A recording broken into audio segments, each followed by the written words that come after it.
గోశాల వారం ఈ వారం మంగళవారం గోశాలలో గో ఆశ్రమంలో కూడా ధ్వజస్తంభ కార్యక్రమం జరుగుతుంది. ఇది ఇక్కడ ఆయుర్వేదిక మూలికలతో పాటు మహాశ్రేష్టంగా నడుస్తుందన్నమాట ఈ గోశాల. దీని యొక్క విశిష్టత మాటల్లో చెప్పలేము. చాలా పవిత్రతో కూడుకున్నది. దాదాపు 12 ఆవులు ఉన్నాయి. దీనికి దాతలు రెగ్యులర్గా సహాయం చేసేవాళ్ళు మన విజయవాడ ఇండియన్ గ్యాస్లో పనిచేసి రిటైర్డ్ అయినారు. మంచి కవి, మంచి కళాభి అభిమానం కలిగిన వారు ప్రసాద్ సార్ గారు.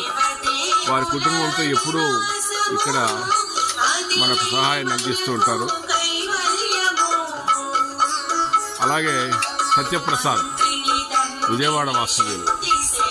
అలాగే మన గోశాలకు ప్రెస్లో పనిచేస్తారు నాయుడు గారు. ఆయన ఈ నేలతొట్టి కట్టించారు. ఈ నేలతొట్టి. అలాగే మనకు అరవింద్ గారు ధ్వజస్తంభాన్ని పంపించారు లయన్స్ క్లబ్ వాళ్ళు. సో పవిత్రతో కూడుకున్నటువంటి గో ఆశ్రమం ఇది. గోసేవ చేయండి, గోమాతను తలవండి. మీరు నిత్యము ఆరోగ్యంగా కుటుంబంతో సంతోషంగా ఉండగలుగుతారు. అది ఇక్కడ ఉన్నటువంటి ప్రసిద్ధి అయినటువంటి గోశాల. ఇది గో ఆశ్రమము, గోశాల. దాతలు సహకారంతో నడుస్తోంది. ఇంకా చాలా పనులు చేసేది ఉంది. కానీ భగవంతుని అనుగ్రహము, గోమాత అనుగ్రహం ఉంటే నేను ఇంకా మరింత ఇచ్చేస్తాను. ఇది విఎస్ అంటే వాసుదేవ్ శర్మ సరస్వతమ్మ వారి పేర్లతో గోశాల నిర్మించాము. ఇక్కడ దీని గురించి విశిష్టతగా చెప్పాలంటే గుండుబావి ఉంది. ఈ గుండుబావిలో భార్యాభర్తలు ఇద్దరు నీళ్ళలో నిలబడి శ్రీకృష్ణుడిని అలాగా ఊపితే వాళ్ళ సమస్యలు పరిష్కారం అవుతాయనేసి ఒక ఇదనమాట. ఆయుర్వేదానికి సంబంధించిన మూలికలు సంబంధించిన మొక్కలన్నీ ఉన్నాయి ఇక్కడ. అప్పట్లో ఇప్పుడు మన పార్లమెంట్ సభ్యులని గౌరవనీయులు నితిన్ రెడ్డి గారు బోరే ఇచ్చారు.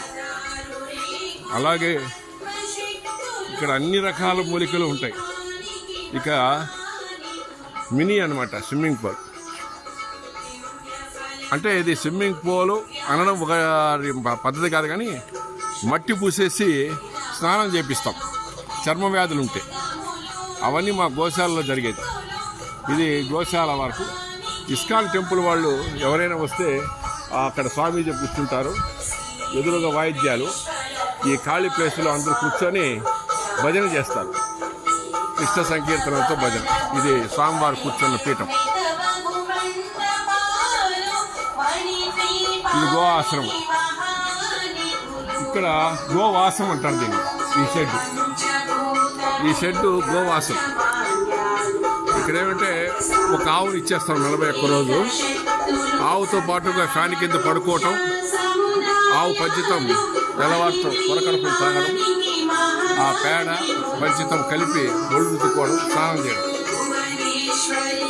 అంటే 41 రోజు ఉండాల. ఇది అన్నమయ్య జిల్లా పీలేరు మండలం చిత్తూరు రోడ్ ఇందిరమ్మ కాలనీ.